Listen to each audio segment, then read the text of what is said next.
newspapermen meet such interesting people. They know the lowdown, now it can be told.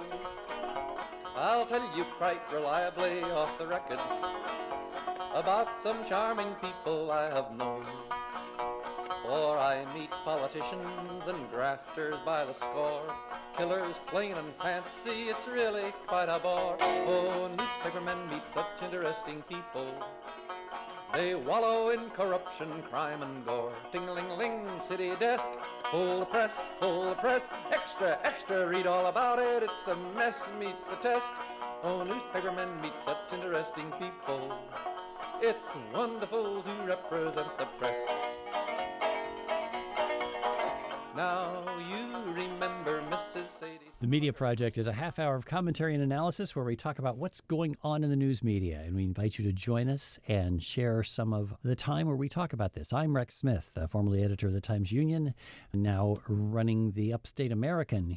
I am here with Barbara Lombardo, the former executive editor of the Saratogian and the Record of Troy, and Ian Pickus, the news director of WAMC Northeast Public Radio. Here we are, three folks in a room, not three men in a room, is the old saying about New York State government. Three people in a room. There we are. We are three people in a room, and we're going to talk about what's going on. Which, by the way, Ian, let's start with you. Before we go any further, there is this new entity called New York Public News Network, and since you are a public news director, it sounds like it's up your alley.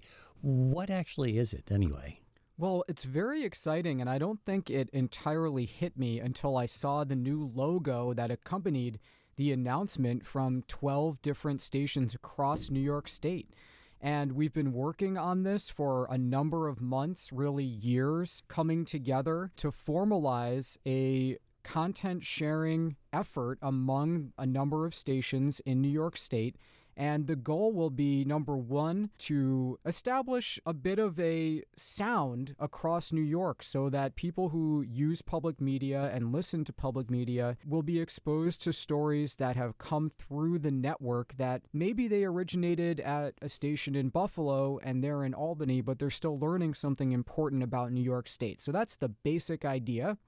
And now it's come to fruition, so you'll hear on stations like WAMC and 11 others, folks are going to be signing off at the end of their stories by saying for the New York Public News Network instead of for whichever station they're coming from. And I think the basic idea is let's make New York State public radio in regions and in localities kind of have a brand and a sound across New York State no matter where you are, because we're all in our own areas doing important work, we think.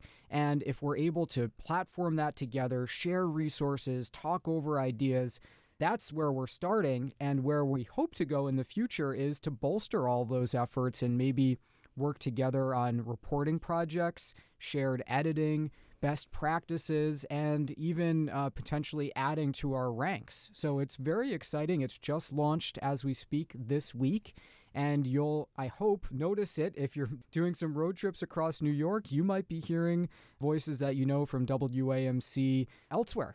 What do you mean? You used the phrase twice, share a sound. Is there going to be, are there certain parameters of the way you want these stories to sound across the state? Yeah, there is. And I think we're talking a lot about editorial practices, oversight, how you make a story the most effective it can be, both online, where that content sharing is already happening, but also on the air. And I think part of this is that most of the stations who are working together have shared coverage of the state capitol before.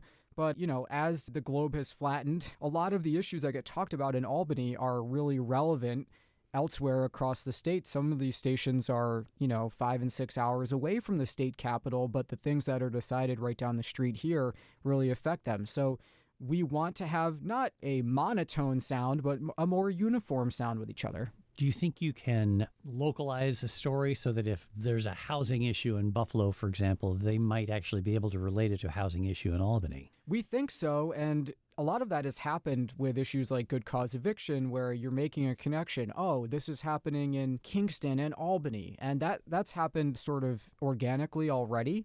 The challenge will be for us to force ourselves to look at issues on a statewide level when many of us have gotten very accustomed to thinking in terms of a coverage area that's as far as our radio signal goes. And this will, I think, force a lot of us to get into the 21st century a little bit and recognize that once you put it online, there's no reason that story can't go beyond where your signal goes. So it's pretty exciting. Ian, I have a couple of questions for you about it. So WAMC has an incredible reach, speaking of reach, which would suggest that of the many partners in this new plan, that WAMC would be a major feeder of information to the other groups. How are you guys addressing issues of how much resources you're going to be able to put in there, and is there financial compensation for using it, and how do you get to be a part of this network if you're a public station? Yes, I don't think I'm telling tales out of school, but that's a ahead. part of it.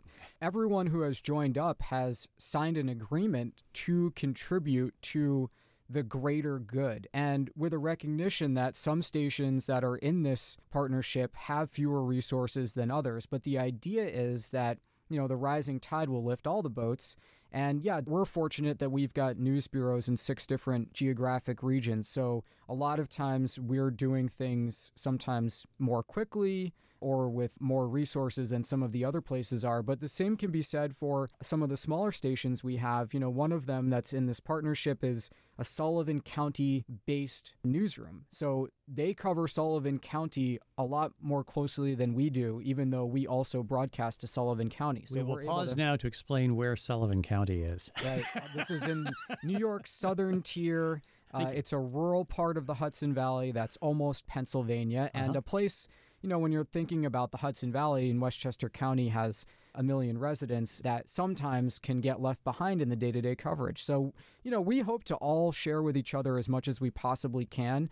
And we have, I think the major change here is that we've all recognized that in separate silos, we can work as hard as we're working and be successful, but coming together will make everybody stronger. Yeah, I think it's a great idea. And it's for 30 years, you all have shared Karen DeWitt, the correspondent at the state capitol. But this means that you actually have more assets statewide. And frankly, a lot of your listeners in the state of New York will have more interest in what's being reported from Syracuse, let's say, or Rochester than what they do Springfield. It's just that your signal hits Springfield, Massachusetts, right? Right. And we're not going to leave Massachusetts behind. That's a big part of it for us, obviously. But you're right, in New York State, and when you're talking about Syracuse or Rochester, a lot of times this is all back-end production work that is not sexy in any way, but let's see, okay, Senator Schumer is going to be in Rochester today. We want to ask him about X issue. Can we work together so that that answer can be used statewide? And that's the kind of work that I think is going to help us in the long run, just serve the audience in a better way. Yeah, it's really interesting. Well, anyway, it just seems like a good idea to talk about this because oftentimes on this show, we talk about how we are responding to the changing financial status of all the media. We all are resource stressed. There simply isn't as much support for, let's call it legacy media, as there used to be. This is a great way to bring new and better content to your existing audience. And everybody's got a little different skill set when you do something like this, and that can be very helpful. I've learned that just being on these weekly meetings for the last many months with our other stations. They have their own ideas, they've got their own way of doing things, and bringing that together, it just adds to the diversity that people love about public media. So would you be having somebody in charge of coordinating all that? How is it fed to the member stations? Well, a lot of it is what happens in our weekly meeting with each other and kind of putting your cards on the table. In the long run, if this is a successful operation, the vision, I think, is to have, like other states have done, perhaps a central editing hub, perhaps a benevolent dictator to be the traffic cop, which is largely my role at WAMC. So if you're looking at that on a statewide basis, for these things to be successful, it takes more than goodwill. All right, terrific. Folks, just a little explanation of the New York Public News Network. How about that? A pretty cool thing going on. Media at WAMC.org, by the way, is how you share your point of view. Ian Pick is there, and Barbara Lombardo, and I'm Rex Smith, and thank you for joining us. All right, we need to talk about truth-telling, which is what we're supposedly about here. And I want to share an assessment from an organization called FAIR, Fairness and Accuracy in Reporting. It is a media critique from the left, which points out that the reality of inflation is a lot less than how it seems to be perceived, and blames the media somewhat for the overwhelming public discontent. Inflation is now at 2.6%, which is where the Fed had wanted it to be. That is, we've hit the Fed's target. Inflation is tamed, that is, below the level that it was when Ronald Reagan campaigned for re-election, saying it's morning again in America. The misery index, which is a rough gauge of it sums up inflation and unemployment. It's 12% back when Ronald Reagan proclaimed it's morning in America. Today it's at 7%. So it makes you say things are really in pretty good shape, but the public isn't buying it. And the question is that because we in the news media are fixated on inflation? Do you think that we are to blame for the public's perception, or are we reflecting it? I'll go first. A congressperson just told me that we were guilty of this, and reading this article, it gave me a little bit of pause. You know, I wrote a short story the other day about the consumer sentiment poll that came out. Yeah, it does kind of become a self-fulfilling prophecy. The public officials are, especially right now, the Republicans who are critical of the Biden administration are talking about inflation every chance they have. So then you cover what they say and it gets repeated, and then the poll reflects back that the public is hearing about inflation a lot. And yes, I think we probably have contributed to it. I don't see how we could give ourselves getting off scot-free on Well, that do one. you see a way of getting around it or righting our wrong, if it is indeed wrong? Well, that's an interesting question, because if our goal is to reflect reality, and the reality is that people are ticked off, maybe we're just doing what we have to do. We could be reflecting what they're feeling, but also continually hammering them with the Telling actual them facts. why their feelings are But wrong. my facts, but the facts when you go to the grocery store, those are your facts. Mm-hmm. And telling me that inflation is lower than it was a little bit ago doesn't mean that it's better than it was a few years ago. So the reality, But isn't it it's not maybe our fault. there's just more general disillusionment with the way things are going, and the public is grouchier than it used to be. And we have, of course, the political reality of Donald Trump being out there telling them how bad everything is. And naturally, a candidate trying to vie for office is going to tell you that the incumbent is not doing well. But there also used to be more of a standard of truth-telling in that, I think. Yeah, and there's also throwing around terms like inflation when most reporters and editors don't understand a darn thing we're writing about. What do you mean You by barely that? do. I think that there's a lot of, maybe I'm just speaking for myself. If we're writing about economics and reporting on economics, it's easy to report on the broader issues. You're taking information off of a state or federal report or some sort of jobs numbers report or whatever it might be, and we don't really understand how to drive down and how this is going to really affect Joe Blow on the street. You know, it's interesting because there has been some research suggesting that cable news in particular has abandoned other standards of reporting about the economy, such as job growth, consumer spending, GDP. You know, how's the economy doing overall? I mean, the economy grew at a rate of 5% last year. It was amazing because it was only expected to be about half that. So over the course of Biden's presidency, especially cable news has focused on prices of goods and services, focused on inflation. And that is not a good story. And then that does become our fault. Yeah. And I talked to a lot of pollsters, and I've asked Tim Malloy from Quinnipiac this before, because people, when they are polled, are never going to say Congress is doing a good job. I mean, that's just a perpetual fact, right? So if you ask somebody, and I've asked Sienna the same thing, in your poll, how does the economy feel to you? Does anybody ever have enough money? Are prices ever low enough to be comfortable? No, I mean, the answer is always negative. That's human nature. Right. And distrust in government has grown so much, but we've always been down on politicians. That's not new. You know, it was Will Rogers, right, who said, America has the best politicians money can buy. Great stuff. But it's kind of the way we view politics, and that tends to put a negative light on everything. So the question is it fair for us to be held to account for it, us, media generally, or are we simply reflecting the reality of the way people see things? I don't have a good answer to that, but I think nothing's changed. I mean, it's the economy, stupid. It'll be the main issue between Trump and Biden, most likely, as they debate this 2024 presidential campaign. And as I think Barbara said earlier, you can't argue with how somebody is feeling, no matter what the facts are. Yeah. Media alarmism is a term that the folks at Fairness and Accuracy in Reporting referred to it. I don't know. It's a hard thing. You can't write a news story that says, we go through this all the time. And I always say to people, look, if more than 100 planes take off and land at Albany International Airport every day, and we don't cover those successful takeoffs and landings, but if one single plane belly flops, we're going to be all over that story, because that's just the nature of news. You cover what's a departure from the norm. And so if prices are rising and if people are aware of what's causing them trouble, you're going to write about it. It's not alarmism, it's accuracy. But I do hope that we are thoughtful about it anyway. And perhaps our listeners have some thoughts. Media@wamc.org is how you might share them with us if you have some thoughts. Okay, we're going to talk about something that people really care about, and that's sports. We're not talking about Bill Belichick leaving. We're talking about Pat McAfee's show. Now, if people are not watchers of ESPN, they might not understand that Pat McAfee is just a huge star of sports commentary.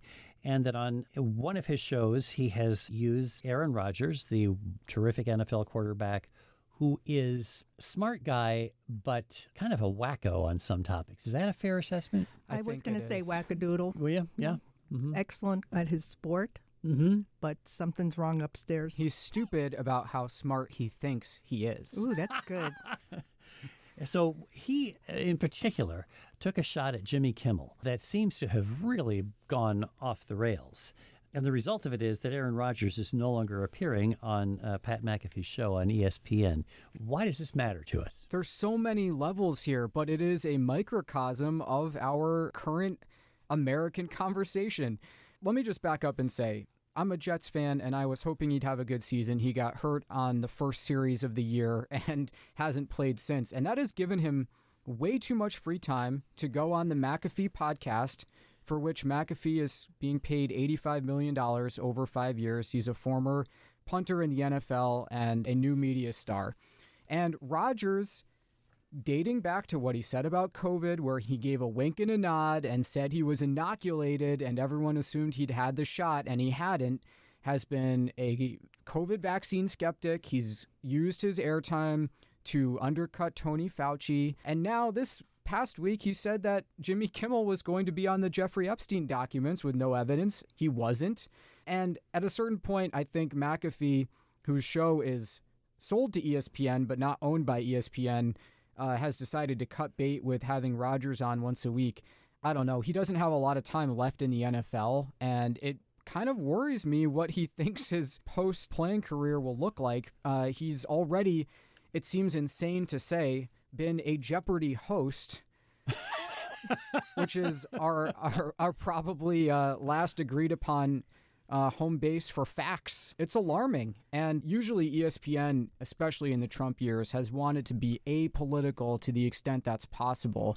And that is being challenged by platforming people like him. If he's opening his mouth, he's usually saying something not true. But I'd like to go beyond Rodgers and look at McAfee. Mm-hmm. And I don't listen to his show, but I understand that he's very popular and he's actually good at what he does with the show. And yet he has allowed irresponsible behavior on his show. And so do you think, look, I'll turn to you, Ian, and do you listen to it? Not to the Rex? McAfee show, no, I don't. Should he be allowed to continue? I'm worried that it's ESPN just allowing, somebody makes us a lot of money, so we're okay with paying a lot of money to license them, to air them, and we don't really care. We don't have any sense of responsibility for what they're allowing on their airtime. I mean, what do you think about that? Yeah, we've been down this road on a much smaller scale here, and his claim that, well, that's what the guest said, it wasn't me. Look, that doesn't fly. You booked the guest. You gave him a weekly platform. You didn't push back on anything he said. McAfee is a good broadcaster, and he's really great at getting NFL players and people to open up and to break down the game. I don't know why that's not enough. I don't understand why you want to traffic in this kind of programming. Well, look at all the free publicity this is generating Sure. to people that didn't really follow them before.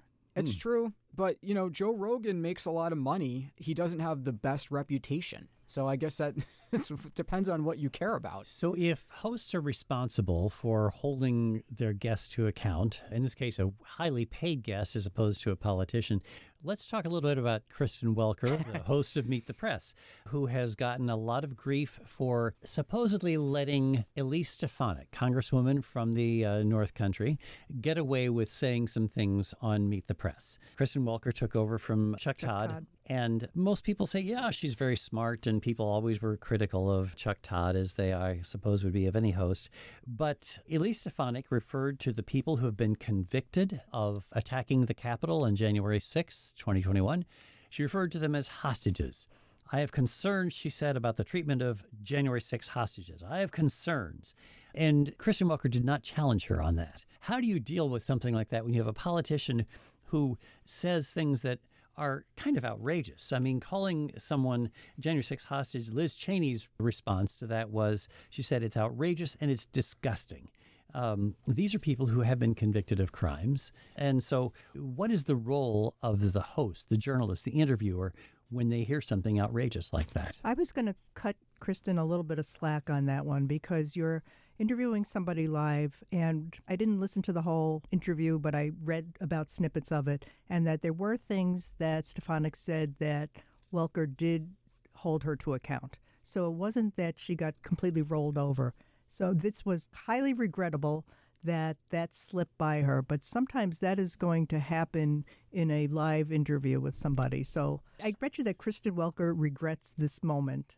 But there are so many other moments in that. She had her on, I think, for almost 20 minutes. Hugely lengthy interview on broadcast standards. And so it was just one word, I guess, out of a long interview. Yeah, but it was highly regrettable because that's an opportunity to pinpoint the propaganda that Stefanik is spewing and to make her be accountable for what she is saying. Yeah, I think hostages is a ludicrous thing to say. So just getting that out there. But I am sympathetic like you are, Barbara. As the host of the Congressional Corner on WAMC, first of all, it's really hard to do live fact checks of everything politicians who are professional at this are saying to you as it's going. And you've got to calculate, okay, I've got this much time. I want to get to these issues. Do I fight about that one word? Do I try to get the bigger issue? It's tough. And believe me, people who write to me after a Congressional Corner segment airs, they pick up on these things. I've been among that. Exactly. Don't let them get away with it. That haughty crew. But there's also another school of thought. Alan Shartok, who used to be on this show, would say a lot of times, hey, you heard it. You understood what she meant by hostages. You're smart enough to know what she was getting at. You made up your own mind that was a ludicrous thing to say. Yeah, but it was super ludicrous. And it wasn't, gee, I wonder what people will mean by that. It shouldn't have gotten by her. On CBS's Face the Nation, Margaret Brennan, as host, repeatedly came back to the House Speaker, Mike Johnson, and tried to get him to differentiate his view from Donald Trump's when Trump says that immigrants are poisoning the blood, which is, of course, the exact language that Adolf Hitler used leading up to the final solution. And she asked him 3 times, and Mike Johnson never disassociated himself from Donald Trump's statement. I would have tried to rephrase the sentence in a way that would have forced some kind of an answer, because he clearly wasn't going to be answering it the way she was phrasing it. Just to say, okay, Donald Trump has said poisoning the blood. How would you put it? Do you agree that they are poisoning the blood of America? Yes or no? I know. That was a missed opportunity. Yes. So hard. And it is hard because they still are going to ignore your question and talk over you or whatever. But and you still have a producer in your ear telling you got 12 seconds till a commercial break, So it is really hard work what those hosts do every morning. I had a moment like this with Mark Molinaro the other day. He went to the southern border on this trip with the House Republicans to say that the immigration policy is not working. And I asked, is it appropriate for Governor Greg Abbott to put people on a bus, not tell them where they're going with no supplies? And the answer was why this is what is so hard. What we're talking about is so hard, which was no, but all the other things, so it's easier said than done. Believe me. Yes, absolutely true. And politicians are terrific. Successful politicians are very good at talking about what they want to say as opposed to what you're asking them, shifting the burden. Okay, well, we have quickly gone through our half hour, folks. Amazingly enough, we had so much we wanted to talk about. We'll see if we can do some more next time. And if you folks have thoughts, media@wamc.org is how you share it with us. Ian Pickus, the news director of Northeast Public Radio, is here. Barbara Lombardo, formerly executive editor of the Saratogian and the Record, and I'm Rex Smith. We are grateful to our producer, Dave Gustina, and to all of you for joining us once again this week on The Media Project. Oh, newspapermen are such interesting people. It's wonderful to represent the globe. Now you remember Mrs. Sadie Smuggery. She wanted money to buy a new fur coat. To get insurance, she employed skullduggery. The Media Project is a national production of WAMC, Northeast Public Radio. This week's projectors include former Times Union editor and current Substack columnist of the Upstate American, Rex Smith; Barbara Lombardo, the former editor of the Saratogian and a journalism professor at the University at Albany; and WAMC news director Ian Pickus. You can listen to the Media Project anytime at WAMCpodcast.org or anywhere you get your podcast. I'm your producer, David Gustina. Thanks for listening. Like the richest girl who could not bake a cake. Ting-ling, ting-ling, ling-ling-ling. Now newspapermen are such interesting people. They used to work like hell just for romance. But finally, the movies notwithstanding, they all got tired of patches on their pants. They organized a union to get a living wage. They joined with other actors upon a living stage. Now newspapermen are such interesting people. When they know they've got a people's fight to wage. Ting-a-ling-a-ling, newspaper guild, got a free new world to build. Meet the people, that's a thrill, all together fits the bill. Oh, newspapermen are such interesting people. It's wonderful to represent the globe. Now publishers are such interesting people. Their policy's an acrobatic thing. They claim to represent the common people. It's funny, Wall Street never has complained. Ah, but publishers have worries, for publishers must go to working folks for readers and to big shots for their dough. Now publishers are such interesting people. It could be prostitution, I don't know. Ting-a-ling-a-ling, circulation, ting-a-ling-a-ling, advertising, get those readers, get that payoff. What a headache, what a mess. Oh, publishers are such interesting people. Let's give 3 cheers for freedom of the press.